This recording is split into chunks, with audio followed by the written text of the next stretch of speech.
श्री स्वामिनारायण भगवाननी जय।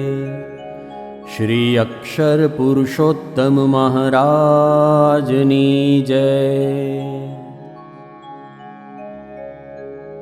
अक्षरधाम नाजे अहो अधिपति सहजानंद श्री हरि सर्वांतर्यामी सदा सकलना सर्वज्ञ सर्वोपरि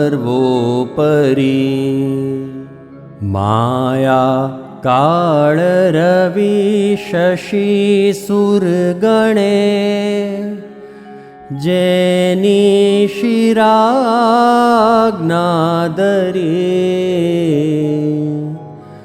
जे साहेब स्वरूप मां प्रगट छे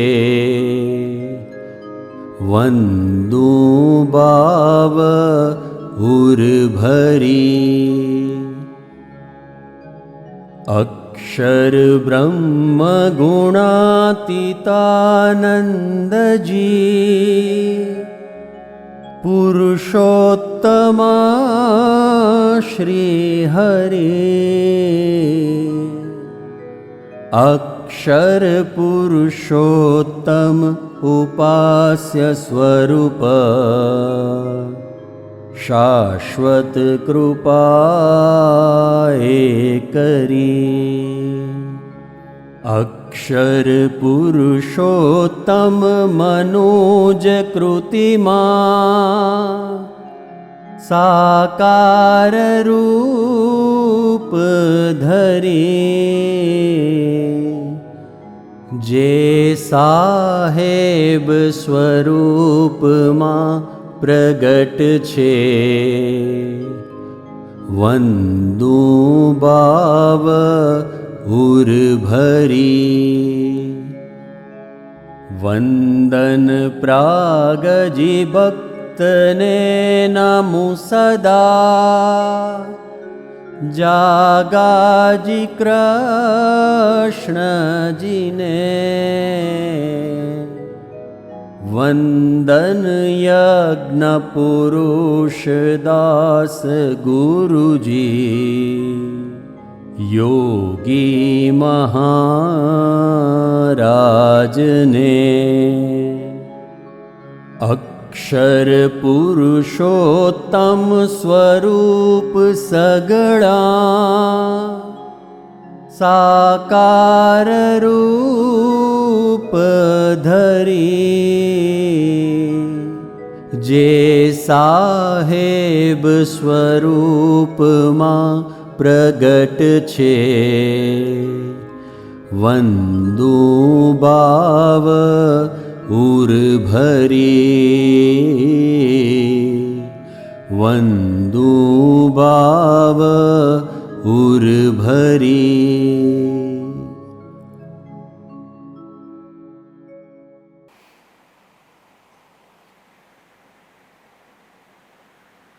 સહજાનંદ સ્વામી મહારાજની જય. શ્રી અક્ષર પુરુષોત્તમ મહારાજની જય. મુક્ત અક્ષર પુરુષોત્તમ મહારાજની જય. ગુરુ હરિસંત ભગવંત સાહેબજી મહારાજની જય. સાહેબજીના વાલા સર્વે સંતો સર્વે અક્ષર મુક્તોની જય જય જય.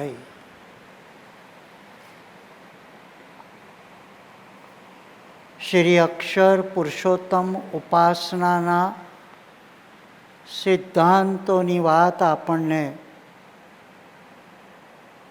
સાધુ મનોજદાસજી મારફતે સાંભળવા અને સમજવાનો અદ્ભુત મોકો પ્રાપ્ત થયો છે.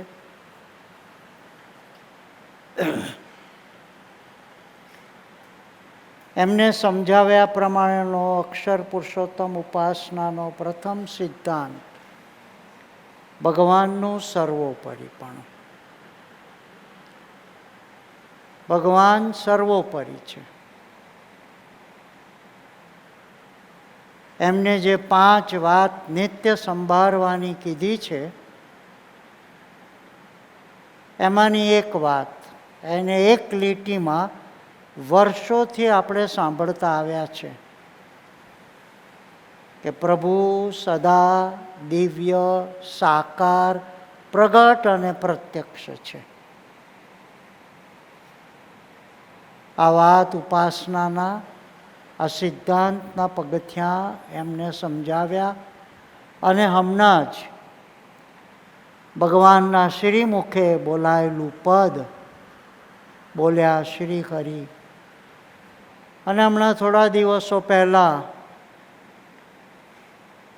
બેન દીપ્તિબેન ને અમિતભાઈએ પણ એક પુરુષોત્તમ બોલ્યા પ્રીતિના પદ એમને આપણને મોકલ્યા હતા. એમાં ભગવાને પોતે સ્વયં પોતાની હાજરીમાં પોતાની સમક્ષ વિરાજમાન સંતો અને ભક્તોને પોતાની આ સદા દિવ્ય, સાકાર, પ્રગટ અને પ્રત્યક્ષપણાની વાતો કહી છે. એનો પહેલો સિદ્ધાંત છે કે પ્રભુ સર્વોપરી છે, જેને આપણે સાંભળતા આવ્યા છે. સર્વોપરી, સર્વવ્યાપી અને સદાય દિવ્ય, વિદ્યમાન એવું પ્રભુનું પરમ તત્વ. એ વર્તમાન કાળે મને મળેલા એવા મારા ગુણાતીત ગુરુ હરિના મનુષ્ય શરીરના માધ્યમ દ્વારા પ્રાપ્ત થયું છે. એ ઉપાસનાનો મુદ્દો છે. તો પહેલો સિદ્ધાંત છે ભગવાનનું સર્વોપરીપણું. ભગવાન શ્રી સ્વામિનારાયણ મારા ઈષ્ટદેવ, જે સર્વોપરી અને સર્વ કરતા હર્તા છે, વળી મારા હિતકારી અને હેતકારી છે. આ વાત દિવસોથી આપણે સાંભળતા આવ્યા છે અને સંતોએ પણ એમના પદમાં ગાયું છે કે દાસના દુશ્મન હરિકેદી હોય નહીં. જે કરતા હશે તે, જેમ કરતા હશે તે ઠીક જ કરતા હશે. હિતકારી ને હેતકારી શબ્દોને સમજાવવા માટે સંતોએ એમની અનુભવ વાણીના આ શબ્દ પ્રયોગ કર્યા છે. ગુરુ હરિ સાહેબ દાદા એના માટે એમ કહે છે ભગવાનનું સર્વોપરીપણું એટલે જેને ભગવાન શ્રી સ્વામિનારાયણનું સર્વોપરીપણું અને સર્વ કરતા હર્તાપણું આચરણમાં મનાય તેના જીવનમાં અખંડ આનંદ રહે છે. ફળ પ્રાપ્તિ શું? તો અખંડ આનંદ. આપણા પ્રભુનું નામ છે સહજાનંદ અને એમને જેમને દીક્ષિત કર્યા એ પરમહંસોની પાછળ પણ એમને આનંદ અવસ્થા પ્રાપ્ત કરવાનું નામકરણ પણ કર્યું અને એ રીતે આપણે 500 પરમહંસોને આનંદની રસઘન મૂર્તિ તરીકે ઓળખીએ છીએ. ગુરુ હરિ સાહેબ દાદાએ એટલી સુંદર રીતે જે સર્વોપરી અને સર્વ કરતા હર્તા માને છે એટલે કે એના આચરણમાં છે આ નિર્દોષ બુદ્ધિ. જ્યારે સાધુ દિલીપદાસજીએ જ્યારે મારા નામે આ સેવા અંકિત કરી ત્યારે મને સૌથી પહેલો ભાવ જે થયો તે આપની આગળ રજૂ કરું કે નિર્દોષ બુદ્ધિની વાત કરવી, કથા કરવી સહેલી છે, રાખવી બહુ અઘરી છે. એટલે આજે જે કંઈ પણ વાત નિર્દોષ બુદ્ધિની થશે એ સ્વાધ્યાય સ્વરૂપે થશે અને એના બહુ સુંદર મંડાણ પગથિયાં સાધુ મનોજદાસજીએ અક્ષર પુરુષોત્તમની ઉપાસનાના 1, 2, 3 સિદ્ધાંતને સમજાવતા એની માંડણી કરી છે. એમાં સર્વોપરીપણું અને એનેથી ફળ પ્રાપ્તિ શું થાય? તો અખંડ આનંદ રહે, સહજાનંદ, સચ્ચિદાનંદ. એ અવસ્થા પ્રાપ્ત ત્યારે થાય કે જ્યારે મને મળ્યા એ પ્રભુ સર્વોપરી છે અને એનું ધાર્યું સઘળું થાય છે. એ જે કરે છે તે મારા હિત માટે કરે છે, કારણ કે મને એમના માટે હેત છે, એના કરતાં એમને મારી પર વિશેષ હેત છે, એટલે હેતકારી છે. આ વાત આપણને બહુ સુંદર રીતે સમજાવી. બીજો સિદ્ધાંત છે ભગવાન સાકાર છે, સદા દિવ્ય સાકાર.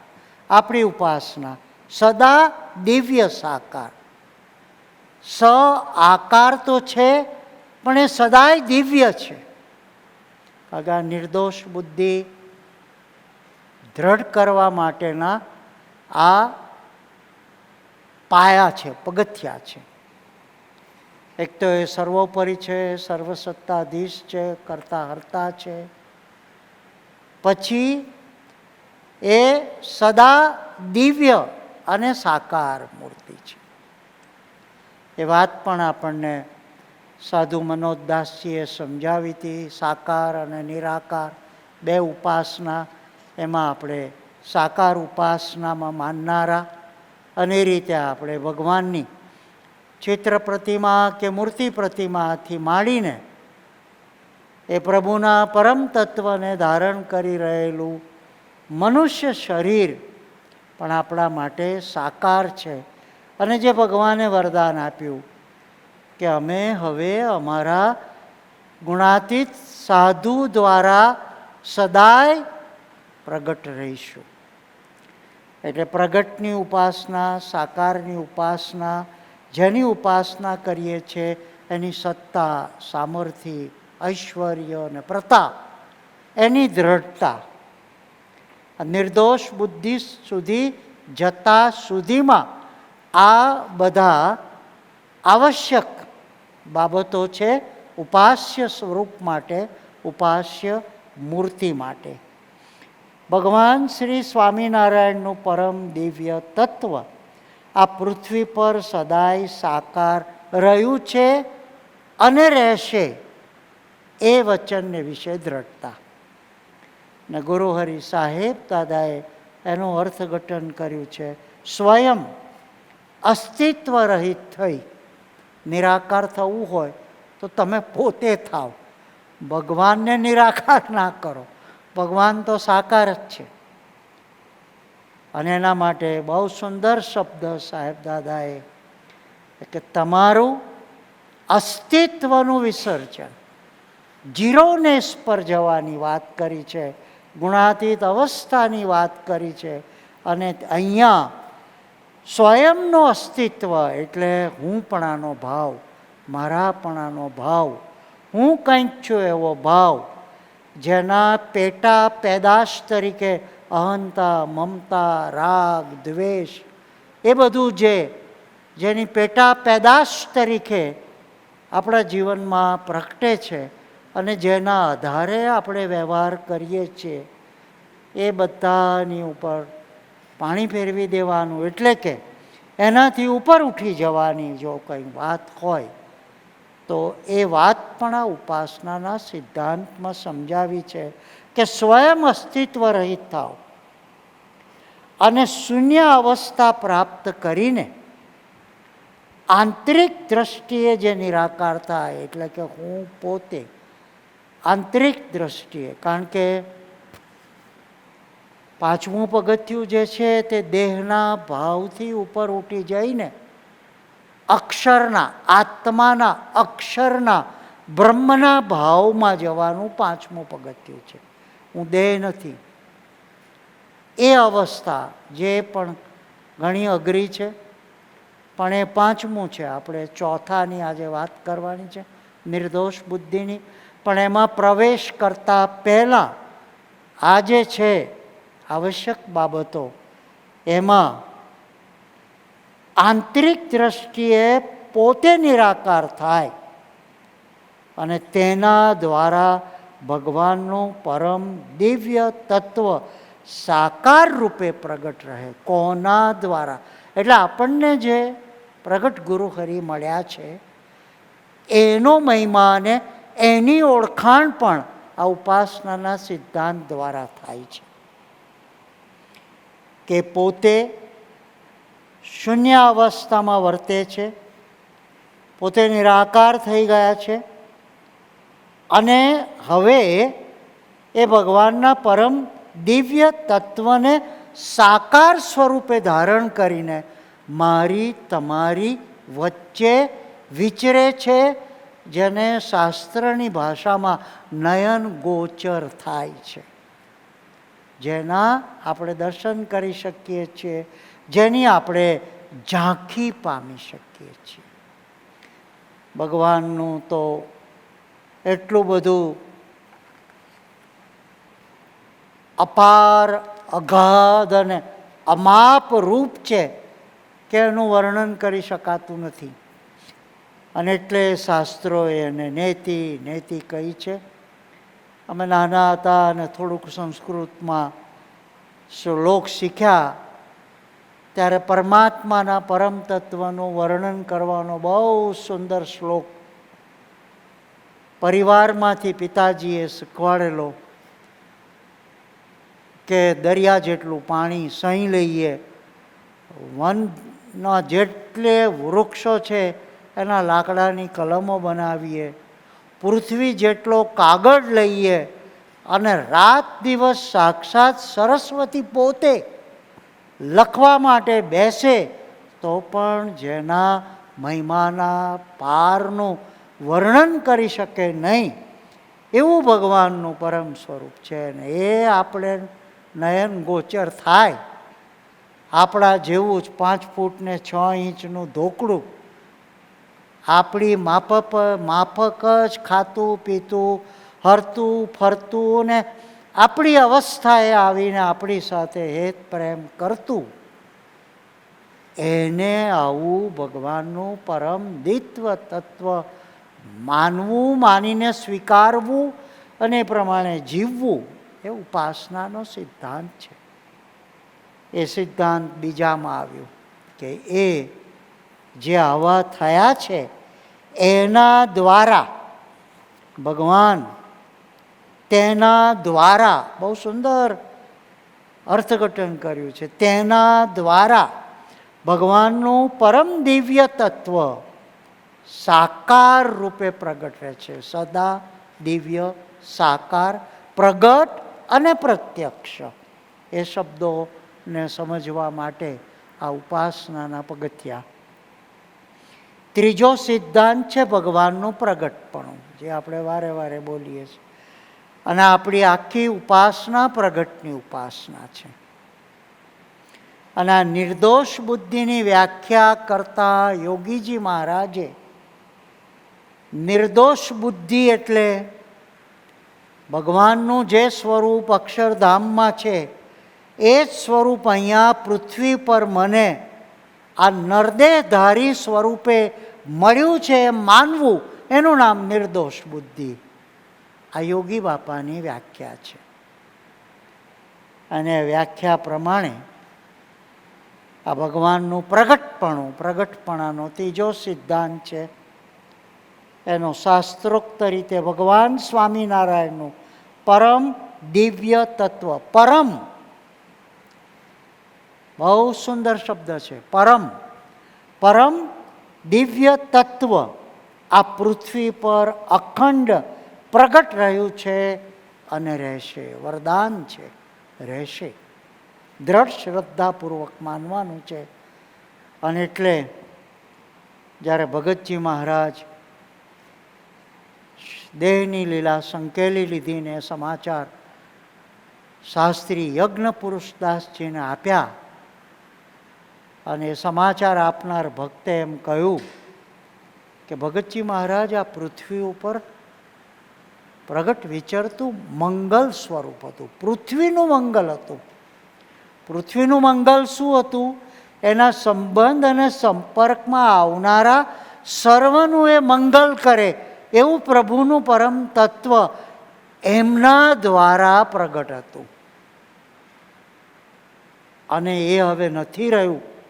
એનો શોક જ્યારે ભક્તે પ્રદર્શિત કર્યું ત્યારે શાસ્ત્રીજી મહારાજે આ ઉપાસનાનો મૂળભૂત સિદ્ધાંત યાદ દેવડાવીને ભક્તને કહ્યું કે પૃથ્વી ઉપરથી કદી પ્રભુનું પરમ તત્વ મંગલ સ્વરૂપ અદૃશ્ય થતું નથી, જતું નથી. એમ તો કહે નહીં કે હું જ છું એ મંગલ સ્વરૂપ, પણ આપણી જોવાની, માપવાની, જાણવાની, સમજવાની ટૂંકી દ્રષ્ટિને કારણે એક ગયા અને હવે એમની પાછળ કાંઈ રહ્યું નહીં એવો ભાવ પણ થાય છે. પણ ત્યારે શાસ્ત્રીજી મહારાજે, અને એ જ શાસ્ત્રીજી મહારાજે ગઢડા મંદિરની મૂર્તિ પ્રતિષ્ઠાના 6 દિવસ પહેલાં શરીરની લીલા સંકેલી લીધી. અને એ જ પરમ દિવ્ય તત્વના ધારક યોગીજી મહારાજે ગાદીપતિ, મહંત, સંસ્થાના મૂળ સ્થાપક, એના દેહ વિસર્જનનો શોક પોતે તો મૂક્યો, પણ સંબંધવાળા સર્વ ભક્તોને મુકાવી દઈને ગઢડા મંદિરની પ્રાણ પ્રતિષ્ઠાનો મંગલ ઉત્સવ રંગે ચંગે કર્યો. આ આપણો ઇતિહાસ છે. અને એ ઇતિહાસ જ આપણને આ સદા દિવ્ય, સાકાર, પ્રગટ અને પ્રત્યક્ષ પ્રભુનું મંગલ સ્વરૂપ સદાય પૃથ્વી પર વિચરતું રહે છે એ વાત સમજાવે છે. આપણે તો આ જીવન ચરિત્રના 2 પ્રસંગો, શાસ્ત્રીજી મહારાજ જેને અક્ષર પુરુષોત્તમની ઉપાસનાનો સિદ્ધાંત સરળ કરીને આપણને સૌને સમજાવ્યો, આપણી સમક્ષ મૂક્યો, ત્યારે આપણે એની આ ક્રમવાર એક એક શબ્દ પ્રયોગથી એની ઉપર આપણે ચિંતન કરી રહ્યા છે. પણ શાસ્ત્રીજી મહારાજના જીવનના 2 પ્રસંગો અને પોતે સ્વમુખે એમ કહ્યું કે હવે પ્રાણ પ્રતિષ્ઠા જોગી મહારાજ કરશે. આ ઇતિહાસ છે, આપણો સંપ્રદાયનો ઇતિહાસ છે. અક્ષર પુરુષોત્તમ સંસ્થાનો ઇતિહાસ છે, અક્ષર પુરુષોત્તમ સંપ્રદાયનો ઇતિહાસ છે, અક્ષર પુરુષોત્તમ ઉપાસનાનો સિદ્ધાંત છે. એટલે કહ્યું કે ભગવાન શ્રી સ્વામિનારાયણનું પરમ દિવ્ય તત્વ આ પૃથ્વી પર અખંડ પ્રગટ રહ્યું છે અને રહેશે. ગુરુહરિ સાહેબ દાદાએ એને સરળ રીતે સમજાવ્યું છે. સહજ, સરળ, નિર્દંબી, ગુણાતીત સંતમાં ક્યાં રહેશે એ ઠેકાણું બતાડ્યું. તો જો ક્રમે ક્રમે ક્રમે કોના દ્વારા એમ કરીને પણ પ્રગટ સત્પુરુષની સામે નિર્દેશ કર્યો.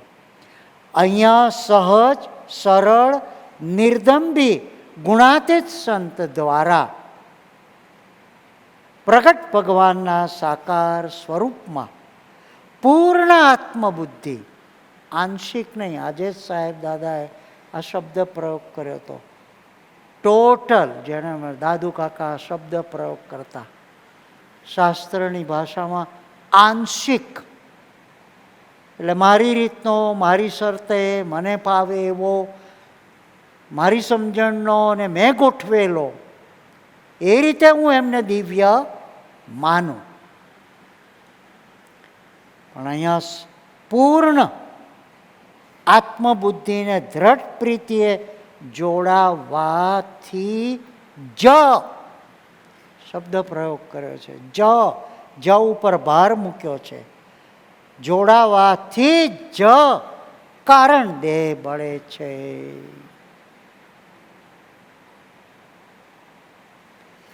અને ભક્તિમાં જીવંત દિવ્યતા પ્રગટે અને આધ્યાત્મિક પ્રગતિ થાય છે. જે આગળ વાત આવી, સહજ આનંદની પ્રાપ્તિ થાય છે. એ સહજ આનંદની પ્રાપ્તિ, સહજ અવસ્થા, સહજાનંદ સ્વરૂપ સાથેની એકરૂપતા, એ સહજ, સરળ અને નિર્દંભી ગુણાતીત સંતની સાથે સંપૂર્ણપણે આત્મબુદ્ધિને દ્રઢ પ્રીતિ થાય અને એ અંગે જો જોડાય તો એનું કારણ દેહ બળી જાય છે. કારણ દેહ એટલે મૂળભૂત જન્મ લેવડાવનારી વૃત્તિ, અને જન્મ થયો તો મૃત્યુ થાય જ, અને એને આપણે જન્મ મરણ અને ગર્ભવાસનું દુઃખ કહીએ છીએ શાસ્ત્રોની ભાષામાં. એ ચક્ર ચાલતું જ રહે છે, આત્યંતિક મુક્તિને પામતો નથી. તો કારણ દેહ બળે, અને કારણ દેહની વાત ભગવાન શ્રી સ્વામિનારાયણે કારિયાણીના 12મા વચનામૃતમાં અદ્ભુત રીતે સમજાવી છે. કચુકા, આંબલીના કચુકાને શેકે, એમને એની છાલ ઉખેડવા જાય તો કોટી પ્રયત્ને પણ એ છાલ જુદી પડતી નથી. પણ જો એને રેતીમાં શેકે તો સહેજ હાથમાં લઈને મસળે તો છાલ જુદી પડી જાય છે. એટલું જ નહીં, એ બીજને ફરીથી ઉગવા માટેનું કુદરતી જે અંકુર છે તે પણ બળીને ભસ્મ થઈ જાય છે. એ ચચુકો શેકેલો ખાવામાં કામ લાગે, રોપવામાં કામ લાગતો નથી. એમાંથી નવું આંબલીનું વૃક્ષ તૈયાર થતું નથી. બહુ સુંદર રીતે બાયોસાયન્સ, બોટનીને પણ સ્વામિનારાયણ ભગવાને આ કારણ શરીર બાળવાના દ્રષ્ટાંતને વચનામૃતમાં પોતાના સમયમાં સમજી શકે એવી રીતે ભક્તો સંતોને સમજાવ્યું છે. એ જ કારણ દેહ બાળવાની વાત. અને કારણ દેહ બળે એટલે તો આમ જોવા જાય તો પછી શું કરવા જીવવું, અને કોના માટે જીવવું, અને જીવીને શું કરવું, એવી ઉદાસી ના આવી જાય. એ આપણા ભક્તિ સંપ્રદાયની વિશેષતા છે. જ્ઞાનનું, ધ્યાનનું, જુદી જુદી જે પરંપરાઓ છે એનાથી ભક્તિ પરંપરા વિશેષ અને જુદી કઈ રીતે પડે છે કે આટલી સ્થિતિ થયા પછી પણ એ વ્યક્તિ જીવંત રહે છે. નદીની માફક કલકલ વહેતી રહે છે, પોતે આનંદ ભોગવે છે, અને એના સંબંધ સંપર્કમાં જે કોઈ પણ આવે, સ્નાન જે કરે એને પણ ટાઢક આપે છે ને આનંદ કરાવે છે. એ ભક્તિ જીવંત રહે છે અને એમાં દિવ્યતા પ્રગટે છે, અને એની આધ્યાત્મિક પ્રગતિ દિન પ્રતિદિન થતી રહે છે. કેટલી સુંદર રીતે પ્રગટ ભગવાન મળે તો શું થાય? પરોક્ષપણે ભક્તિ કરીએ, અને એટલે સ્વામિનારાયણ ભગવાને વચનામૃતની અંદર શબ્દ પ્રયોગ કર્યો છે, જેવી પરોક્ષ દેહને વિશે પ્રીતિ છે કે પરોક્ષ દેહને વિશે પ્રતીતિ છે. ભગવાનની મૂર્તિ છે, પરોક્ષ દેવ છે, થઈ ગયેલા ભગવાનના અવતારો છે. એવી પ્રગટ મૂર્તિને વિશે જ્યારે થાય ત્યારે આ જીવને કશું કરવા પણ રહેતું નથી. પ્રગટને ભજી ભજી પાર પામ્યા ગણા. ગયે વખતે જ ગયા સ્વાધ્યાયમાં જ સાધુ મનોજદાસજીએ આ પદ ગાઈને સ્મૃતિ કરાવી હતી. પ્રગટને ભજી ભજી પાર પામ્યા ઘણા, ગીત ગણિકા કપિવૃંદ કોટી. વ્રજતણી નાર પ્રેમ ભાવે તરી, પ્રગટ ઉપાસના સૌથી મોટી. પ્રગટની ઉપાસનાનો આ મહિમા શાસ્ત્રોએ ગાયો છે, સંતોએ જાણ્યો છે, એમના અનેક પદોમાં એમને એને વણ્યો છે અને ભક્તો પ્રેમથી એને સ્મૃતિ સહિત ગાય છે. પ્રગટ ઉપાસના સૌથી મોટી. યોગી બાપા અનેક દ્રષ્ટાંતો આપીને છેલ્લે આ પ્રગટની વાત પર લાવતા અને એ જ પોતે પ્રગટ સ્વરૂપ પ્રત્યક્ષ અહીંયા આપણા સૌની વચ્ચે વિરાજમાન છે. એવો જે ભાવ થવો એ જ સાચી પ્રાપ્તિ છે. ચોથો સિદ્ધાંત આવે છે નિર્દોષ બુદ્ધિ. મેં કહ્યું એમ એની કથા કરવી સારી છે, બીજાને કહેવું સહેલું છે. પોતે આ આગળના 3 સિદ્ધાંતોને નજર સમક્ષ રાખીને હમણાં જે પદ ગવાયું તે અને આજે સવારની પ્રાર્થનામાં જે યોગી તારા ગાવામાં ગુણગાન સદા બની જાવું હું ગુલતાન, યોગી તારા સ્વરૂપમાં કદી મનુષ્ય ભાવ ન આવે. બહુ સુંદર પ્રાર્થના આજે સવારે પ્રાતઃ પ્રાર્થનામાં આ પદ ગવાયું હતું. જ્યાં હાથ નાખીએ ત્યાં સાકર જ છે. આખા દિવસની દિનચર્યા દરમિયાન ખાઈએ પીએ પહેરીએ ઓળીએ હરીએ ફરીએ બોલીએ ચાલીએ વાંચીએ લખીએ એ બધી સાકર જ પાથરેલી છે. ગુણ લઈએ ને મહિમા સમજીએ એટલે આ ઉપાસનાના સિદ્ધાંત ઓટોમેટિક સાથે જ જીવાતા જાય છે. એના માટે કશું અલગ કરવું પડતું નથી કે કોઈ એનું ટાઈમ ટેબલ ગોઠવવું પડતું નથી.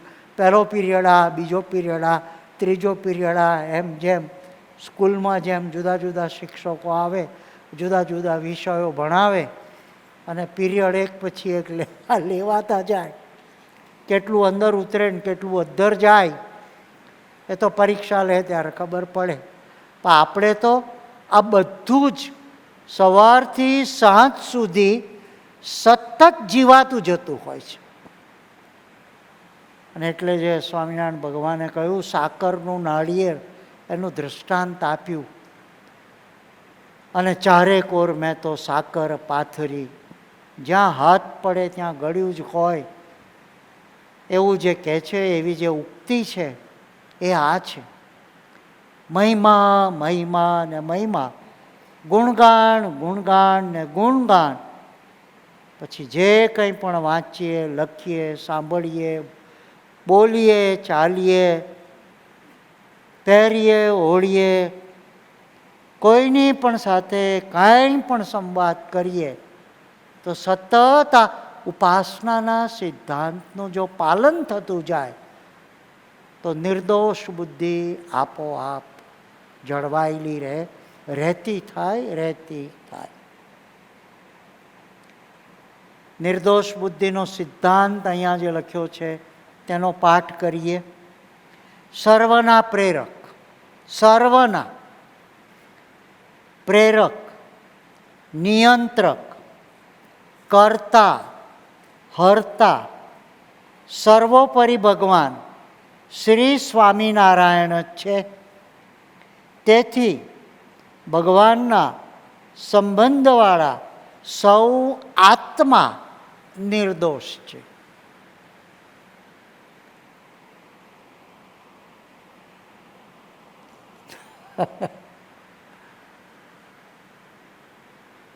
પહેલા પગથિયામાં આવ્યું ભગવાન સર્વોપરી છે, સર્વસત્તાધીશ છે. એ જ વાત અહીંયા આવી, જુદા શબ્દ પ્રયોગથી આવી. પ્રેરક, પ્રવર્તક અને નિયંતા 3 શબ્દ છે. અહીંયા સર્વના પ્રેરક અને નિયંત્રક. સર્વના પ્રેરક, પ્રવર્તક અને નિયંતા. એના માટે પણ વચનામૃતના શબ્દનો આધાર લઈએ તો રાણી જ્યાં સુધી રાજા સાથે જોડાયેલી હોય ત્યાં સુધી જેટલું રાજાનું રાજ તેટલું રાણીનું રાજ. પણ જો રાજાથી છૂટી પડે તો રાજાએ ગયા અને રાજ્ય સત્તા પણ ગઈ. એવી રીતે ભગવાનની જે આ સત્તા છે એ સત્તા કેવી છે તો એ સર્વના પ્રેરક છે, મારા એકલાના નહીં. આ સમગ્ર જીવ સૃષ્ટિના એના એ પ્રેરક છે. અને ભગવાને કેટલી સરસ રીતે જીવ પ્રાણી માત્રની રચના કરી છે. અને એ સર્વનું ટાઈમ ટેબલ એટલું સરસ ગોઠવ્યું છે કે જો આપણે પ્રભુના પરમ તત્વના ભાવથી જોવાના ચશ્મા બદલવા પડે. અહીંયા બહુ સુંદર, સૌ આત્મા નિર્દોષ છે. અને આપણને તો આત્મા દેખાતો નથી, એ ચશ્મા આપણે હજુ ચડ્યા નથી. આપણને દેખાય છે શરીર, ને શરીર દેખાય છે એટલે શરીર સંબંધી જે કંઈ પણ સ્વભાવ, પ્રકૃતિ કે એની દેહની ક્રિયાઓ એ જ આપણને દેખાય છે. અને આપણી સમજણ, આપણી માન્યતા, આપણી વ્યાખ્યા પ્રમાણે નથી, એટલે એને વિશે આપણને દોષ બુદ્ધિ પરઠાય છે. યોગી બાપાના અનેક પ્રસંગો ગુરુ હરિ સાહેબ દાદાએ આપણને કહ્યા છે. એ પોતે બ્રહ્મની મૂર્તિ હતા. આપણે એમની મૂર્તિની હેઠે લખ્યું બ્રહ્મ સ્વરૂપ યોગીજી મહારાજ. તો પછી એ સામેવાળાને પણ બ્રહ્મની મૂર્તિ જ માનતા એમ પોતે સ્વયં બોલ્યા છે કે હું તો સૌને બ્રહ્મની મૂર્તિ જ માનું ને કોઈનો દોષ જોઉં જ નહીં. અને પછી શું કહે છે, બહુ સુંદર શબ્દ પ્રયોગ કરે છે, દેખાવા દઉં જ નહીં. એટલે આ સ્થૂળ આંખોથી દોષ જોવા જાય તો પણ એને જોવા દઉં નહીં. અને ક્યારે એવું થાય, જ્યારે પોતે બ્રહ્મ સ્વરૂપ અવસ્થામાં જીવતા હોય ત્યારે આત્મા સો પરમાત્મા પોતે એવા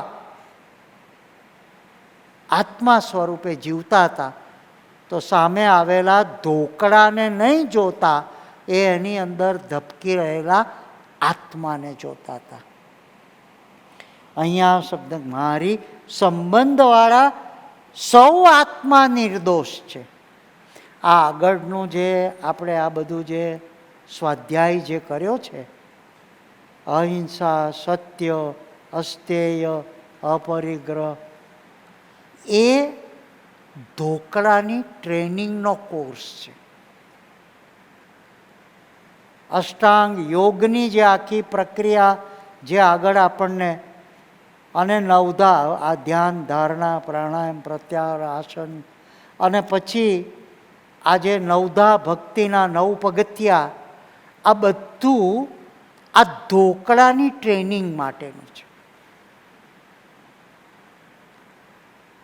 કે જે શરીરના માધ્યમ દ્વારા મારે ભગવાનના પરમ તત્વને ધારણ કરવાનું છે, એના માટે આ શરીર પણ કેવું જોશે કે જેની અંદર, જેને શ્રી અરવિંદોએ એમની કલ્પના પ્રમાણે એમ કહ્યું છે કે હું મારા શરીરને, અતિમાનસની ચેતનાને મારી અંદર લઈ આવવા માટે તૈયાર કરી રહ્યો છું. એમને આ શબ્દ વાપર્યો છે, અતિ માનસની ચેતના. એટલે સામાન્ય રીતે જે આ માણસો છે અને એ જે રીતે જીવે છે એના કરતાં એની ઉપરનું જે સુપ્રીમ જે તત્વ છે એ મારે આ મનુષ્ય શરીરમાં મારી અંદર લઈ આવવું છે. અને એટલે જ્યારે એમને દેહ છોડ્યો ત્યારે કેટલાક એમના શિષ્યો એમ કહેતા હતા કે એમને અતિમાનસની ચેતના એમના શરીરમાં ધારણ કરી લીધી છે, માટે હવે એ શરીરને કાંઈ કરવાનું નહીં, જેમ છે એમ જ રહેવા દો. પણ બાયોસાયન્સના અને ડીકમ્પોઝિશનના નિયમને કાયદા પ્રમાણે કેટલાક સુજ્ઞ સાધકોએ સમાધાન કર્યું કે ભાઈ આપણે એમને અતિમાનસની ચેતના સ્વરૂપે માનવાના છે, પૂજવાના છે, ધારવાના છે, એમનું સ્મરણ કરવાનું છે, એ શરીરને નથી વળગી રહેવાનું. અને એટલે એમની સમાધિ આશ્રમના ચોકમાં જ બનાવવામાં આવી. અને અમારું સદભાગ્ય છે કે ગુરુહરિ સાહેબ દાદાની સાથે દક્ષિણ ભારતની યાત્રામાં એ સમાધિ સ્થાનના દર્શન કરવાની, અરવિંદે જ્યાં આ અતિમાનસની ચેતનાની જે સાધના કરી એ એમનો ઓરડો એકાંતવાસ, એના પણ દર્શન કરવાનું સદભાગ્ય પ્રાપ્ત થયું છે. ગુરુહરિ સાહેબ દાદાની દ્રષ્ટિ કેવી! એના પછી ફરીથી જ્યારે અમે ગયા ત્યારે 10 દિવસ આશ્રમવાસી બનીને અરવિંદ આશ્રમના જે સાધકો એનું સવારથી સાંજ સુધીનું જે ટાઈમ ટેબલ અને એનો જે કાર્યક્રમ એ રૂટીનમાં જોડાઈને એ 10 દિવસ એ આશ્રમ જીવનની પદ્ધતિને પણ એમને જાણી અને સમજ્યા. એ જ રીતે વિપશ્યનામાં એ 10 દિવસની વિપશ્યનામાં ત્રણ વખત બેસીને એકાંતમાં એ સાધનાને પણ એ જાણ્યા, સમજ્યા. આજે હવે સરખામણી નથી કરતો, પણ સમય બદલાયો એટલે હવે કોપીન પહેરીને, ગળામાં ગુટકો બાંધીને, હાથમાં કમંડલ લઈને 8 વર્ષ સુધી વણવિચરણ કરીને જે કરવાનું એ ભારત ભૂમિનો પ્રવાસ, સાહેબ પૂર્વ, પશ્ચિમ, ઉત્તર, દક્ષિણ આખા ભારતનો પ્રવાસ કરીને આ જે બધી ઉપાસનાની પદ્ધતિઓ અને આશ્રમ જીવન, જે સાધકો, જે ગુરુ હરિના આશ્રય કરી રહ્યા છે, એ બધું એમને જોયું એમ નહીં, આપણને બધાને પણ બતાડ્યું. કેટલી મોટી વાત છે! કેવું સ્વરૂપ આપણને પ્રાપ્ત થયું છે! નહીંતર આપણને 8 વર્ષના વન વિચરણ માટે મોકલે તો આપણી શું દશા થાય? પણ આપણને ઉત્તરમાં 4 ધામની યાત્રા સુધી લઈ ગયા, નીચે રામેશ્વર સુધી લઈ ગયા, આ બાજુ જગન્નાથપુરી લઈ ગયા, આ બાજુ દ્વારકા સોમનાથ સુધી લઈ ગયા. ભારતની ચારેય દિશામાં બધા તીર્થસ્થાનો, બધા આશ્રમ જીવનો. અને ઓછું હતું તો આજે સાંજે પેલા સેવકો આવ્યા તો કે ગીરી બાપુને અહીંયા બોલાવો અને એમનું સ્વાગત કરીએ, આપણે એમના દર્શન કરીએ. એની પણ સ્પષ્ટતા કરી દઉં. ગિરી બાપુ શિવની કથા, શિવ પુરાણની કથા કરે છે, શિવ મહિમાની કથા કરે છે. અને આપણે તો કંઈ બુદ્ધિ વાપરવાની રહેતી નથી, કારણ કે ભગવાન શ્રી સ્વામિનારાયણે શિક્ષાપત્રીમાં જ લખીને આપણને આશ્રિતોને કહી દીધું છે કે મારે શિવજીની એકતા છે, માટે તમે એ ઝઘડામાં પડશો નહીં. શિવ ઉપાસના અને વિષ્ણુ ઉપાસના અને તમે એ ઝઘડામાં પડશો નહીં. મારે શિવજીને એકતા છે. અને સ્વામિનારાયણ ભગવાને તો ત્યાં સુધી કહ્યું છે કે હું પૂરબીયો બ્રાહ્મણ તમારો ભગવાન છું, બીજો કોઈ ભગવાન હશે તો એની જોડે હું હિસાબ સમજી લઈશ, તમે એ માથાકૂટમાં પડશો. મૂળ મુદ્દો મને જે મળ્યા એ સર્વોપરી છે, સર્વવ્યાપી છે, સર્વનિયંતા છે, સર્વના પ્રેરક પ્રવર્તક છે, એમ માનવું એ મારી ફરજ છે. એને બદલે આપણે બીજાના કરતાં મારા મોટા છે અને સર્વોપરી છે એમ બીજાના ગળે વાત ઉતારવા માટે જે વિવાદમાં પડીને શક્તિનો વ્યર્થ વ્યય કરીએ છીએ, એનાથી આપણને બચાવી લીધા છે. અને એટલે જ આવા થોડા થોડા સમયે અદ્ભુત પ્રયોગો કરતા રહે છે. સાધુ અધ્યાત્માનંદ સ્વામીજી પણ શિવ પરંપરાના સાધુ કેટલા પ્રેમથી આપણી વૈષ્ણવી પરંપરામાં પ્રગટની ઉપાસનામાં આપણી સાથે ઓતપ્રોત થઈને રહ્યા.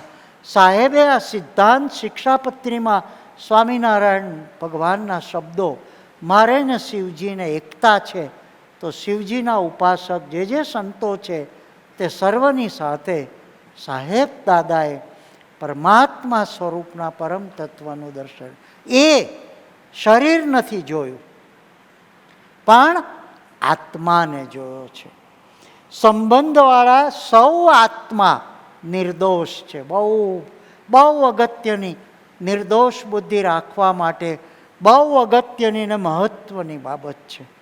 કારણ કે હવે પછી આપણે જે પ્રવેશ કરવાનો છે એ હું દેહ નથી ને હું આત્મા છું. પણ હું જ્યાં સુધી મારી જાતને જ દેહ માનતો હોય તો પછી સામેવાળાને પણ દેહ જ માનું ને, અને દેહ રૂપે જ જોઉં ને, તો પછી એનામાં રહેલી ખોટ ત્રુટી ખામી મને દેખાય. એ સ્વાભાવિક છે, જેને આપણે મનુષ્ય ભાવ કહીએ છીએ.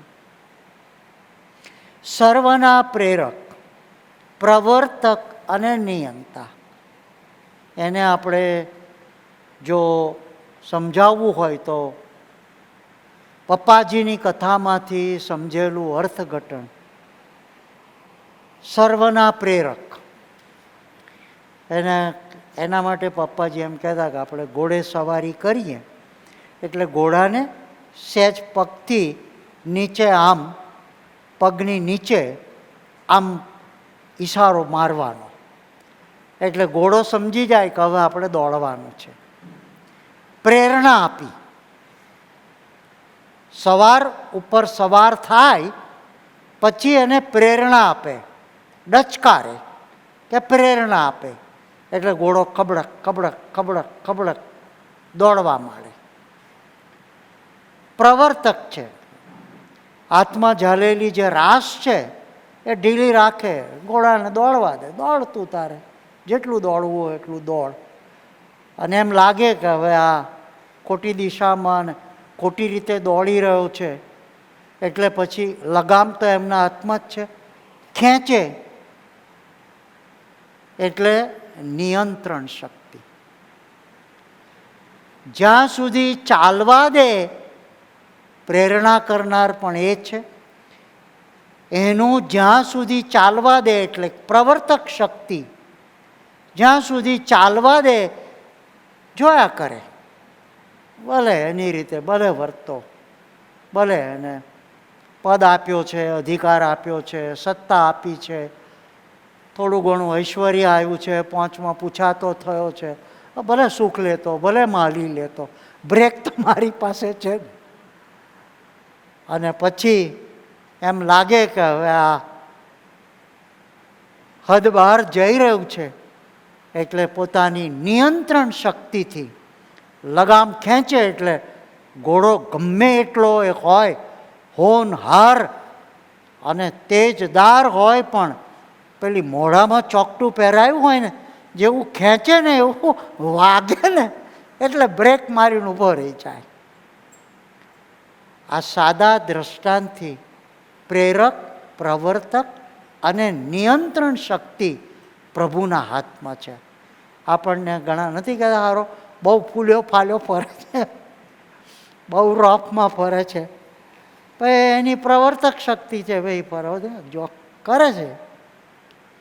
જ્યારે બ્રેક મારવાની જરૂર છે ત્યારે એને જે પ્રેરણા કરનાર છે, એને જે શક્તિ આપનાર છે, એને ખબર છે કે કેટલું ચાલવા દેવું, કેટલું ચાલવા દેવું. હમણાં આજે હમણાં ન્યૂઝમાં સમાચાર આવ્યા, રતિકાકા લેટેસ્ટ ન્યૂઝ, જગદીશભાઈ પેલા ચીફ મિનિસ્ટર બદલાયા ને ઉત્તરાંચલના, હા કયો પ્રદેશ? ઉત્તરાખંડના.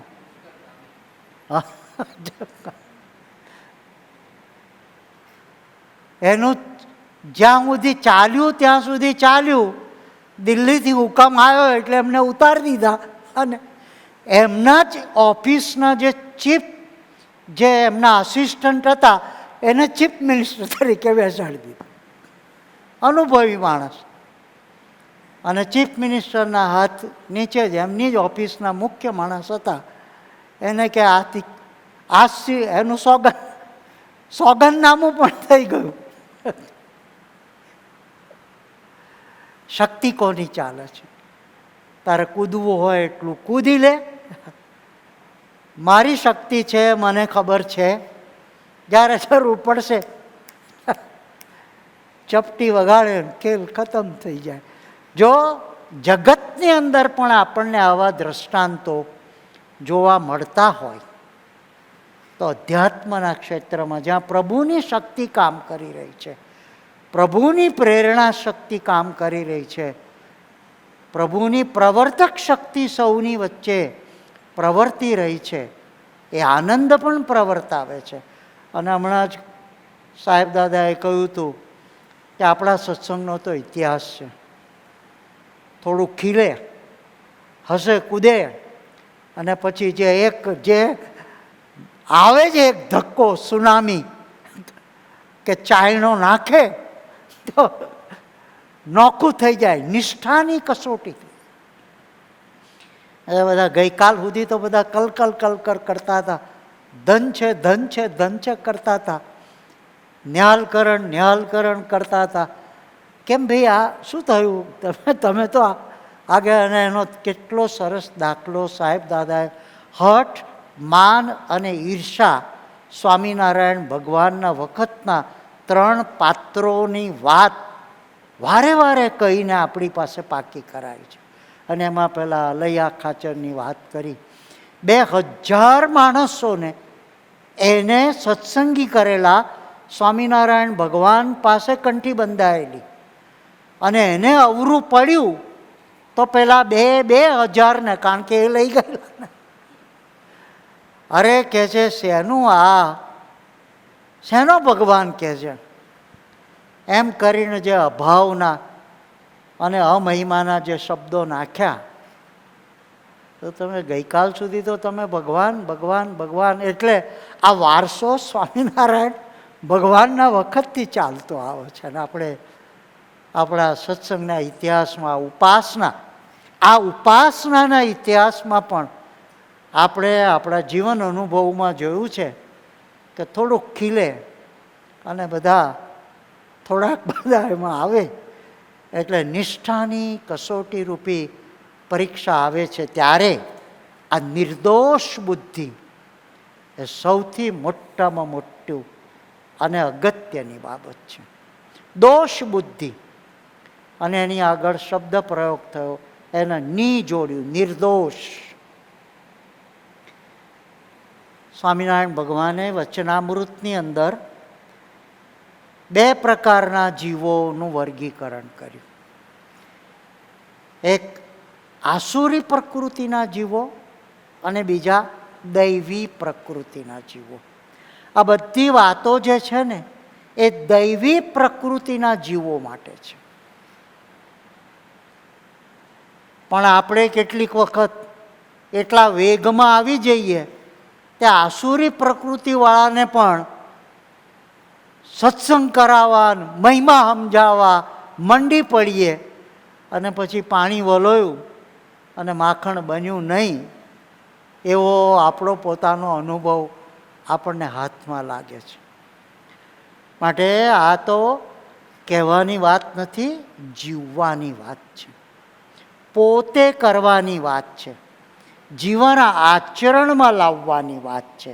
સર્વના પ્રેરક, નિયંત્રક, કરતા હરતા. આગળ પહેલા સૂત્રમાં કરતા હરતા આવ્યા, ફરી અહીંયા કરતા હરતા આવ્યા. સર્વોપરી ભગવાન શ્રી સ્વામિનારાયણ. કયા?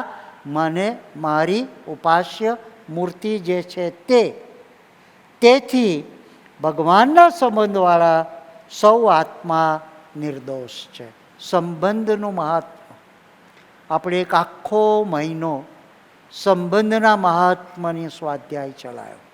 સંબંધ અને સંબંધવાળાની સેવા કરીએ તો મહારાજ રાજી થાય.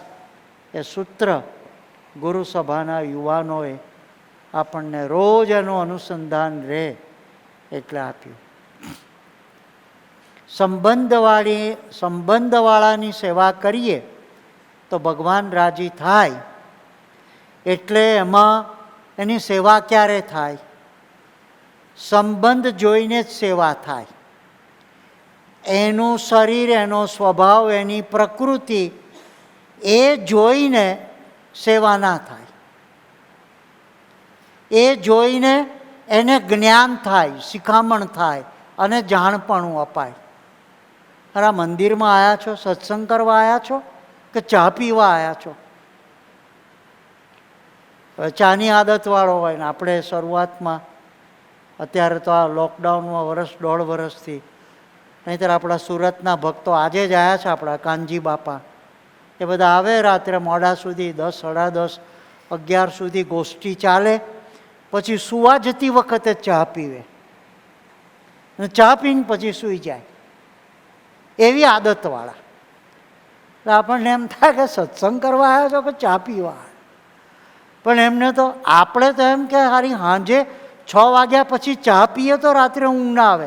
સાંજે 6 વાગ્યા પછી ચા પીધી હોય તો, અને આ બ્રાહ્મી સ્થિતિ પ્રાપ્ત કરેલા મુક્તો છેલ્લે સુવા જતા વખતે ચા પીને પછી ઘસઘસાટ સૂઈ જાય. હવે આપણે શું જોવાનું? સંબંધ જોવાનો કે ભાઈ એને ચા પીવી છે ને, અને એક કપ ચામાં જો આ ભગવાનનો ભગત રાજી થતો હોય તો કેટલો સસ્તો સોદો કહેવાય. પપ્પાજીની ભાષામાં ધૂળના મૂલે સોનું મળ્યું એટલો મોટો સોદો છે. પણ મને ભીડો પડે, 11 વાગે, અહીંયા દૂધ હોય નહીં એટલે દોડી, અને હવે તો બંધી થઈ ગઈ છે, અહીંયાય દૂધ હોતું નથી, એટલે ત્યાં જવું પડે અને ત્યાંથી દૂધ લાવી અને એ ભગતના માટે રાત્રે 11 વાગે તપેલી ગરમ કરી અને એને ચા પાવાની. એ ભીડો ના સહન કરવો પડે એટલે હવે સૂઈ જાઓ ને, રાત્રે સૂતી વખતે કંઈ ચા પીવાની હોય, અને આ આદત કે કંઈ સારી કહેવાય? અને આ ઓછું તમારું ઘર છે તે 11 વાગે ચા તમને મળે? આ તો મંદિર છે, બધું બંધ થઈ ગયું, સૂઈ જાઓ.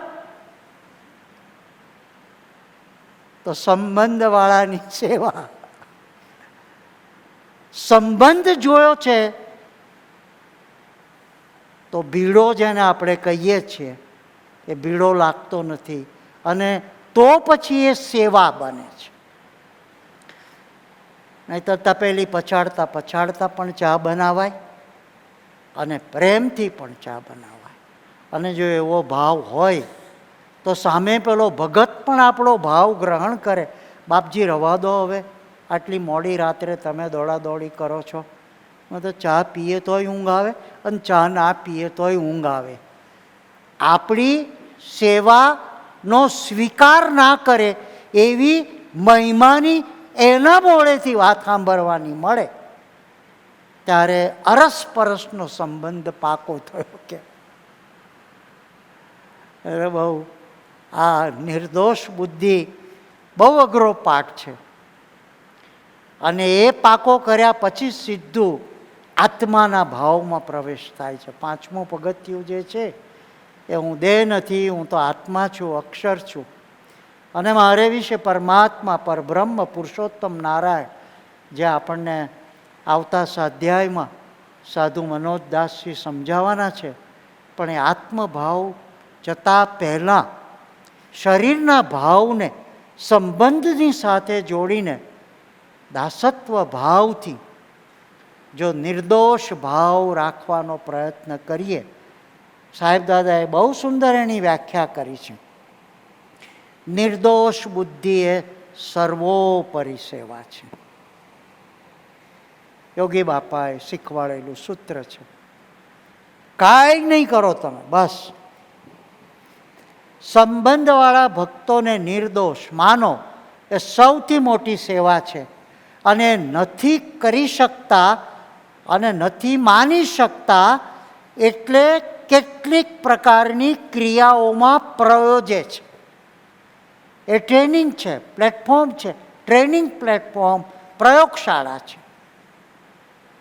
જેને આવું રહેતું હોય એને કાંઈ કરવા પણ રહેતું નથી. પણ આપણે નથી રહેતું એટલે એ રહેવા માટેના કેટલાક પ્રયોગો કરે છે. અને એટલે આપણને બધાને ભેગા કરીને જે સમજાવતા કે બધાને ભેગા કરીને એક પેલી માટલીમાં પૂરી અને ઉપરથી મોઢું બંધ કરી અને હલાય કરે એટલે અંદરો અંદર એકબીજાની સાથે અથડાઈને પેલી બોલ મિલની અંદર જેમ ઘસાઈને જેમ લીસા લટાક બની જાય, ચકચકાટ બની જાય, એ પ્રયોગ કરી રહ્યા છે. એટલે સાહેબ દાદા હંમેશા શબ્દ પ્રયોગ કરે છે. કોઈ પણ ક્રિયાયોગની અંદર ભેળા મળીને કામ કરો. ભેળા મળીને કામ કરવાથી આ ઘડતર થશે, પાસા પડશે, ચમક આવશે. કોઈ પણ ક્રિયાયોગ હોય તો આ જો આમ જો કરતા હોઈએ તો એ સર્વોપરી સેવા છે, કશું કરવાનું નહીં. નિર્દોષ બુદ્ધિ એ સર્વોપરી સેવા છે. અને એનાથી શું પ્રાપ્ત થાય? આધ્યાત્મિક ક્ષમતા. ક્ષમતા શબ્દ સ્થિતપ્રજ્ઞ અવસ્થા ભગવાન શ્રી કૃષ્ણએ અર્જુનને ગીતામાં સમજાવી છે. ક્ષમતા, સ્થિરતા. સંસારમાં વ્યવહારમાં પણ ક્ષમતા અને સ્થિરતા જોઈએ. કોઈ પણ પ્રકારના આવેશમાં, આવેગમાં, અતિશય પ્રેમમાં કે ધિક્કારમાં જેનું વ્યક્તિત્વ, અસ્તિત્વ હાલક ડોલક થતું હોય ત્યાં સુધી એ અસ્થિર છે. તો એક સાધકે યોગી બાપાને પ્રશ્ન પૂછ્યો કે આ મન જ અસ્થિર છે અને ભટક્યા કરે છે, એને કેમનું સ્થિર કરવું? તો યોગી બાપાએ અદ્ભુત ઉપાય બતાડ્યો કે જે સ્થિર છે એની સાથે જોડાઈ જવું એટલે તમારી અસ્થિરતા મટી જાય.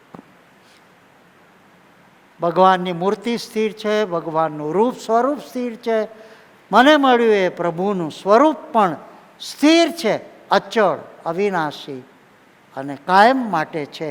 એ સ્થિર છે અને એ સ્થિરની સાથે તમે જોડાઈ જાઓ એટલે તમારી અસ્થિરતા પણ સ્થિરતાને પામી જાય.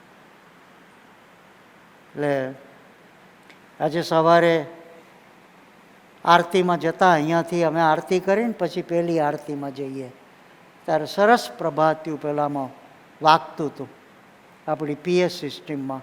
મોહનને ગમવાને ઈચ્છો માનની બહુ સુંદર રીતે મુક્તાનંદ સ્વામીએ એમની બહેનને નિમિત્ત બનાવીને જે પદ રચ્યા છે એમાં પણ ભગવાનને કેવી રીતે રાજી કરશો એની જે વાત શબ્દો કાને પડે એમાંથી એવી પ્રેરણા મળે કે ભગવાનને બહુ સુંદર બધા પદો છે. સાધુ મનોજદાસજીએ પણ એ સંભાળ્યા છે.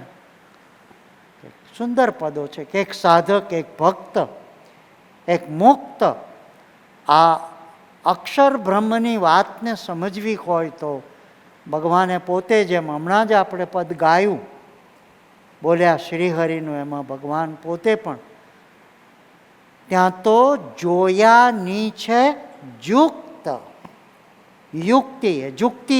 યુક્તિ કોણ શીખવાડશે?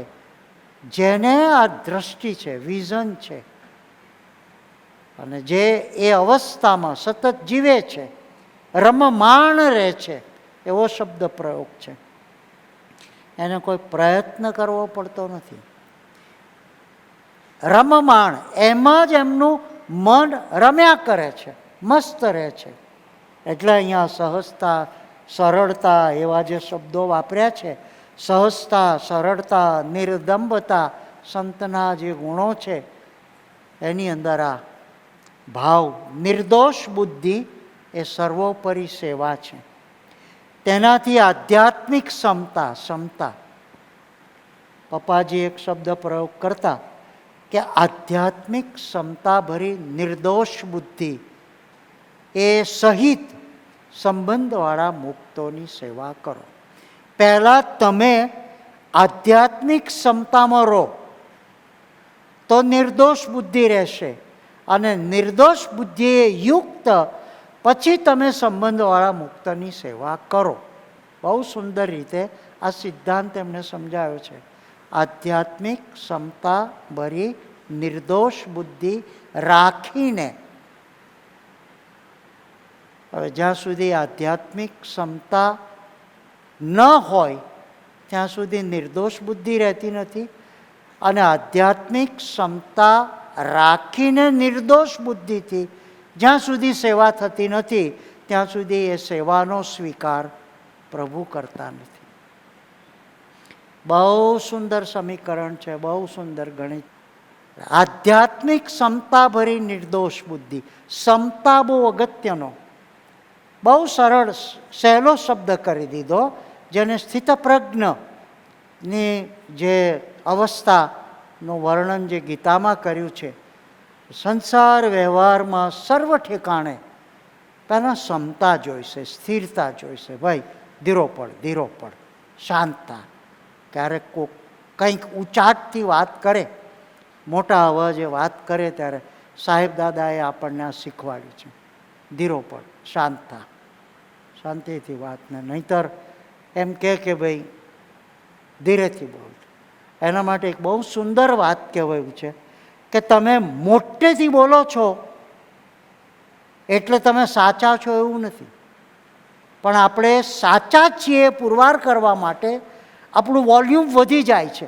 અને જ્યારે આપણે દલીલ કરીએ ત્યારે આપણે મોટેથી દલીલ કરીએ છીએ. એટલે તમે બીજા બધાને દબાવી દઈને તમે તમારી વાતને, સત્યને સાબિત કરવા માગો છો, ત્યારે સામેવાળાએ એમ કહેવાનું કે ભાઈ અમે બહેરા નથી, સાંભળીએ છીએ, ધીરેથી બોલ. ક્ષમતા, સ્થિરતા, ક્ષમતા, શાંતિ આ ભગવત પ્રાપ્તિના ગુણો છે. ઉચાટને, ઉદ્વેગને, હાય હાય હોય ભાઈ કાંઈ નહીં. ગઈકાલે જ રતિકાકાને સામે જ બેઠા બેઠા સાહેબ દાદાએ પત્રકાર પરિષદનો દાદુ કાકાનો આખો પ્રસંગ બહુ સરસ. કેટલા આ બધા પ્રસંગો વારંવાર કહે છે, અને જ્યારે કહે ત્યારે જાણે નવો હોય ને પહેલી વખત હોય એવી રીતે કહે છે. પણ એ કોના માટે કહે છે? મારા માટે કહે છે. એમને તો ખબર જ છે, અને એમના તો જીવનકાળમાં એ બની ગયેલું છે. હવે અત્યારે તો એ મારા માટે કહે છે. અને ત્યારે દાદુ કાકાએ એક શબ્દ જાણપણું આપવાનું કે સ્વધર્મ સમજાવવાની, કે બાકી તો કથા, દાદુ કાકા એટલે કથા. અને રતિ કાકાને પાછું સાહેબે સાક્ષી પુરાઈ કે કશું કીધું તમને? કાંઈ નહીં, કોઈ કથા કરી નહીં, કાંઈ કશું નહીં. ચાલો રાજા કહેશે. પ્રોગ્રામ ચેન્જ કરી નાખ્યો, સાથે લીધા, અને જે પત્રકાર પરિષદ હતી ગઈકાલે જ સાંભળેલી વાત છે. કેટલી તાજી છે આ ક્ષમતા, આધ્યાત્મિક ક્ષમતા, અને સાથે સાથે સંબંધવાળાની વિશે નિર્દોષ બુદ્ધિ. રતિ કાકાને સંપૂર્ણ નિર્દોષ માને, એને બિચારાનો કોઈ દોષ નથી. કેટલી ઊંચી આધ્યાત્મિક સ્થિતિનું એ જીવીને દર્શન કરાવી ગયા. અને એટલે સાહેબ દાદા આ બધા પ્રસંગો આપણને વારે વારે કહે છે. છાત્રાલય બાંધ્યું તો જાણે હું મોટી ધાડ મારી નાખી, પણ છાત્રાલયની એટલી બધી વાતો કરે, એટલી બધી વાતો કરે. એ સમયમાં પણ સાહેબ દાદા પોતે કેવી આધ્યાત્મિક ક્ષમતાથી જીવતા હતા એનું આપણને દર્શન કરાવે છે. ભિન્ન ભિન્ન સ્વભાવ પ્રકૃતિવાળા મુક્તોની સાથે યોગી બાપાને નજર સમક્ષ રાખીને મણિકાકાનું જ્યારે વર્ણન કરે ત્યારે મેં જોયેલા છે. પાયોનિયર ટ્રાન્સપોર્ટની ઓફિસમાં આવીને બેસે એવું સીધું છાપું લઈને બેસે, અને એટલા બધા ચકોર હતા. એમનો નિયમ હતો એમની ટ્રકો ફરતી હતી અમૂલ ડેરીમાં, ગામડેથી દૂધની ડેરીમાંથી અમૂલ ડેરીમાં દૂધ લાવવા માટે. એ દૂધ ઠાલવીને જે ગાડી આવે એ એમની ઓફિસ આગળથી પસાર થાય અને એનો જે અવાજ આવે એના ઉપરથી મણિકાકાને ખબર પડી જાય કે ગાડી અપ ટુ ડેટ છે કે ગાડીમાં કંઈક અવાજ છે. એનો જે નોકિંગ આવે ને, ગાડી ચાલે ને ત્યારે એનું જે નોકિંગ થાય એના પિસ્ટનનું, એના ઉપરથી છાપામાં ધ્યાન રાખેલા મણિકાકાને ખબર પડી જાય. ગાડી ઊભી રખાવે, ડ્રાઈવરને કહે એને ગેરેજમાં, અને એટલા બધા એ પોતાની બિઝનેસની અંદર એટલી બધી એમની એ હતી. હા, કઈ ગાડી ગઈ ને એનો શું અવાજ, ઓકે હોય તો જવા દે, નહીં તો રોકે. અને આમ છાપું લઈને બેઠા હોય ને સાહેબને પેલો પીરિયડ અહીંયા MScનો અને જે યોગી બાપાનો સંદેશો લઈને ગયા, છાપામાં માથું રાખીને જોયા જ કરે. અડધો કલાક થાય પછી સાહેબની સામે જુએ, બોલો શું છે. અદ્ભુત. ત્યારે સાહેબ દાદાએ કેવી આધ્યાત્મિક ક્ષમતા ભરી નિર્દોષ બુદ્ધિ મણિકાકા વિશે રાખી હશે. અદ્ભુત અદ્ભુત સ્થિતિ છે. જેને આ ક્ષમતા શબ્દ, સ્થિતપ્રજ્ઞતા, આધ્યાત્મિક ક્ષમતા, અને આધ્યાત્મિક ક્ષમતા રહે ને તો જ અંતરમાં શાંતિ રહે, નહીંતર ઉકરવા મળે કે તમને ખબર છે હું MScનો મારો પીરિયડ મૂકીને તમને યોગી બાપાનો સંદેશો કહેવાય. 1-2 મિનિટ લાગે અને તમે અડધો કલાકથી છાપામાં મોઢું ગાળીને બેઠા રહ્યા છો. તો આંતરિક શાંતિ, કેટલી શાંતિથી સાહેબ દાદા પણ પીરિયડનું જે થવાનું હોય તે થાય. આંતરિક શાંતિ, ઉપરની શાંતિ નહીં. આપણાથી મોટા છે, આપણને ગરજ છે, આપણે કામ લઈને એમની પાસે ગયા છીએ એટલે એમની નવરાશે એ કામ થવાનું છે, એટલે પરાણે બેસી રહેવું પડે છે. એ આંતરિક શાંતિ નથી, એ શિષ્ટાચારની બાહ્ય શાંતિ છે. શાંતિનું મોહરું પહેરી રાખ્યું છે. અંદર તો એમ થાય છે કે એમ મોરું પહેરીને જીવવા ટેવાઈ ગયેલા આપણે. જેવી વ્યક્તિ, જેવો સમય, જેવો પ્રસંગ, જેવો ઘાટ, એ પ્રમાણે રંગ બદલતા રહીએ. એને આંતરિક શાંતિ શું છે એની કથા થાય એનું. એ તો જ્યારે એ અનુભવ કરવા મળે ત્યારે એને ખબર પડે કે આંતરિક શાંતિ શું છે. આધ્યાત્મિક ક્ષમતા, આંતરિક શાંતિ અને ભગવાનના સુખની અગત્ય આવે. કયું સુખ? ભગવાનનું સુખ. ભગવાનના સુખની અનુભૂતિ થાય છે, અનુભવ થાય છે, જે શબ્દોના માધ્યમ દ્વારા વર્ણવી શકાતું નથી. આ નિર્દોષ બુદ્ધિની જે પ્રાપ્તિ છે એ શું પ્રાપ્તિ છે? નિર્દોષ બુદ્ધિ એ સર્વોપરી સેવા છે. તેનાથી આધ્યાત્મિક ક્ષમતા, આંતરિક શાંતિ અને ભગવાનના સુખની અનુભૂતિ થાય છે. સાહેબ દાદાએ એની અદ્ભુત વ્યાખ્યા કરી છે. આ ઉપાસનાના સિદ્ધાંતનું ચોથું પગથિયું નોટિસ બોર્ડ ઉપર સાધુ જગદીશદાસજીએ મારું નામ વાંચ્યું એટલે એમને મને મદદ કરવાના હેતુથી એક વચનામૃત શોધી આપ્યું અને એ વચનામૃતનો પાઠ કરીને આજના સ્વાધ્યાયને આપણે પૂર્ણાહુતિ કરીશું. મોટું વચનામૃત છે, મુદ્દાનું જેટલું છે તેટલો એનો છેલ્લો ફકરો વાંચીશું. એમાં સર્વોપરી, સર્વવ્યાપી, સર્વનિયંતા, સમ્રાટ પ્રભુ, કર્તા, હર્તા, પ્રેરક, પ્રવર્તક અને નિયંતા ભગવાનની સંપૂર્ણ શક્તિનું વર્ણન ભગવાન શ્રી સ્વામિનારાયણે પોતે લોયાના 18ના વચનામૃતમાં કરી છે. આપણે એનો સ્વાધ્યાય કરીએ. સૌ સ્વાધ્યાયીઓ અને શ્રોતાજનો પોતપોતાની રીતે પોતાના સમયે એનો સ્વાધ્યાય કરશે. અવજાનંતી મા મૂંઢા માનુષીમ તનુમાશ્રિત પરમ ભાવ ન જાનંતે મમ ભૂત મહેશ્વરમ. ભગવદ્ ગીતાનો આ શ્લોક એનો ઉલ્લેખ કરી અને સ્વામિનારાયણ ભગવાન એમ સમજાવે છે કે જે મૂઢ છે તે ભગવાનના એવા પરમ ભાવને જાણ્યા વિના ભગવાનને વિશે પોતાના જેવા મનુષ્યના ભાવને પરઠે છે. તે મનુષ્ય ભાવ શું? તો કામ, ક્રોધ, લોભ, મોહ, મદ, મત્સર, આશા, તૃષ્ણા ઇત્યાદિ અંતઃકરણના ભાવ છે તથા હાડ, ચામ, મળ, મૂત્ર આદિ તથા જન્મ, મરણ, બાળ, યૌવન, વૃદ્ધ એ સર્વે દેહના ભાવ છે ઇત્યાદિ જે મનુષ્ય ભાવ તે સર્વ ભાવને ભગવાનને વિશે પરઠે છે. પછી આ મેં કહ્યું દૈવી પ્રકૃતિવાળા માટેની આખી આ વાત છે.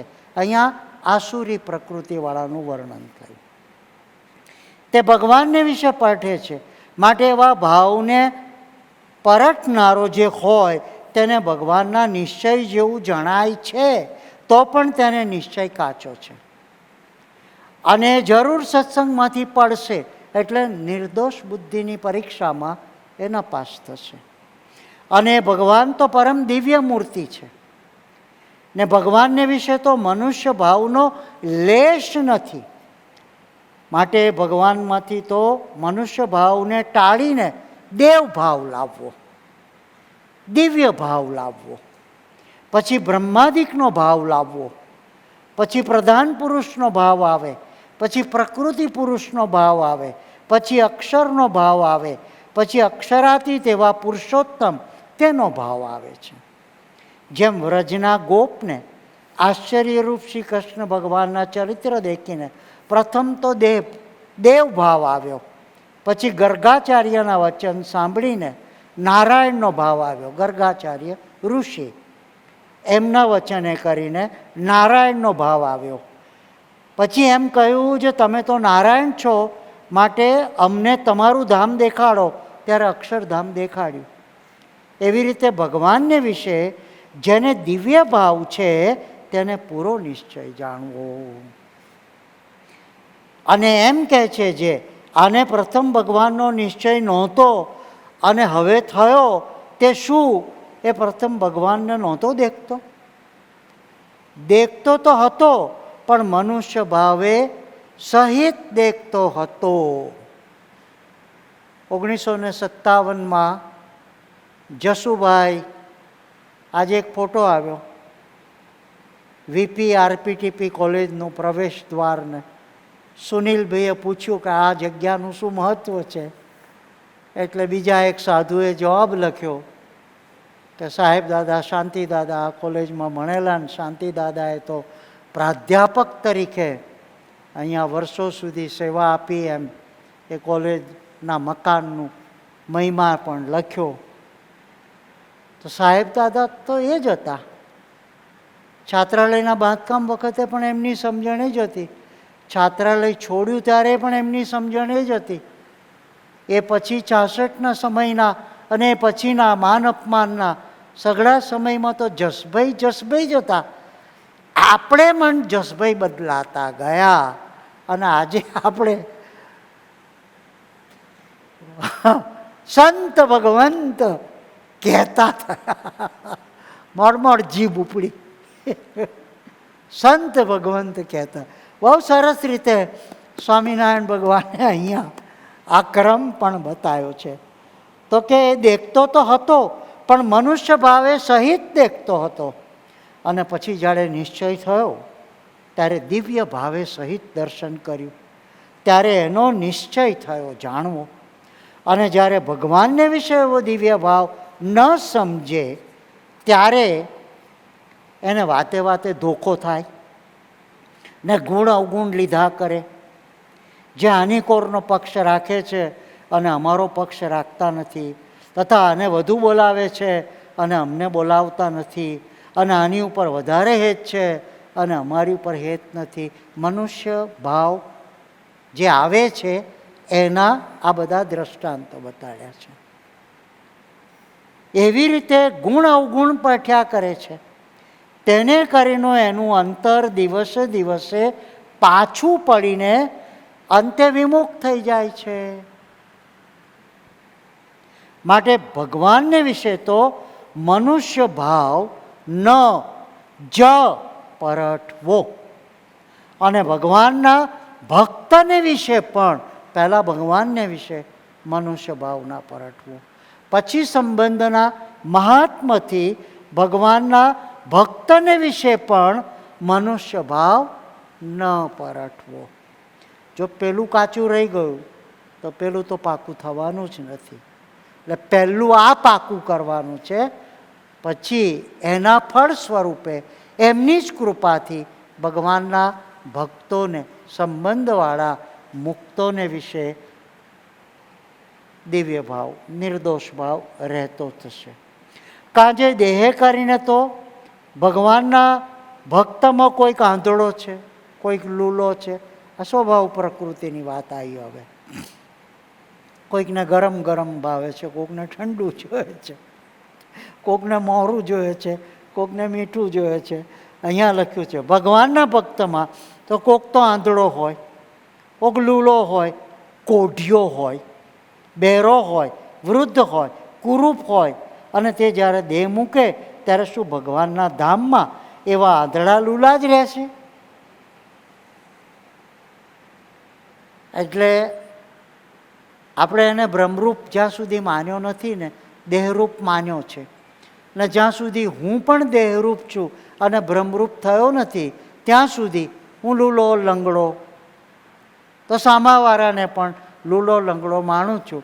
પણ જ્યારે દેહનો ભાવ મૂકશે અને આત્મા રૂપે વર્તતો થશે ત્યારે પછી એને ક્યાં સ્વભાવ રહ્યો, ક્યાં પ્રકૃતિ રહી, ક્યાં દોષ રહ્યો, ક્યાં કશો ત્યાગ ભાગ રહ્યો?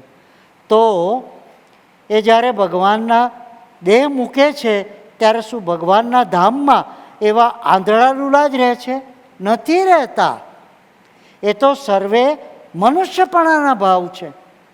તેને મૂકીને દિવ્ય રૂપ થાય છે, બ્રહ્મરૂપ થાય છે. માટે હરિના ભક્તને વિશે મનુષ્ય ભાવ ન પરઠાય તો પરમેશ્વરને વિશે કેમ પરઠાય? હરિના ભક્તને વિશે મનુષ્ય ભાવ ન પરઠાય, બે બાજુથી સમીકરણ કર્યું. હરિના ભક્તને વિશે મનુષ્ય ભાવ ન પરઠાય તો પરમેશ્વરને વિશે કેમ પરઠાય? અને જે આ વાત છે તે સૂઝે તો આ જ સમજો. હવે બહુ મુદ્દાની વાત આવે. આ વાત છે તે સૂઝે તો આ જ સમજો. તો એટલી જ સમજવાની છે. સૂઝે તો 100 વર્ષે કરીને સમજો તો પણ એટલી જ સમજવાની છે. અને આ વાત સમજીને એની દ્રઢતાની ગાંઠ પાડ્યા વિના છૂટકો નથી. માટે આ અમારી વાત છે તે સર્વે હરિભક્તને યાદ રાખીને પરસ્પર કરવી. અને જ્યારે કોઈકને અણસમજણે કરીને ધોખો થાય ત્યારે તેને આ વાત કરીને ચેતાવી દેવો. અને આ જે અમારી વાર્તા છે તેને નિત્ય પ્રત્યે દિવસમાં એકવાર કરવી એમ અમારી આજ્ઞા છે. તે ભૂલશોમાં, જરૂર ભૂલશોમાં, ભૂલશોમાં, જરૂર ભૂલશોમાં એમ કહીને શ્રીજી મહારાજ સર્વ હરિભક્તને જય સ્વામિનારાયણ કહીને હસતા થકા પોતાના ઉતારે પધાર્યા. એવી રીતે શ્રીજી મહારાજની વાર્તા સાંભળીને સર્વ સાધુ તથા સર્વ હરિભક્ત તે શ્રીજી મહારાજને સર્વ અવતારના કારણ અવતારી જાણીને દિવ્ય ભાવની અતિશય દ્રઢતા કરતા હવા. ઇતિ વચનામૃતમ. આ પ્રમાણે લોયાનું 18મું વચનામૃત થયું. બોલો સહજાનંદ સ્વામી મહારાજની જય. અક્ષર છું હું દેહ નહીં આત્મા રૂપે, ભક્તિ કરું સર્વદા. પુરુષોત્તમ પ્રગટ જે ગુરુ હરિ, દાસ હું તેનો સદા. છે સંબંધી પ્રભુ તણા સર્વ જે, નિર્દોષ દિવ્ય સદા. યાચું સેવા ભક્તિ ભક્તો તણી, ગુણગ્રહી સર્વદા. ગુણગ્રહી સર્વદા.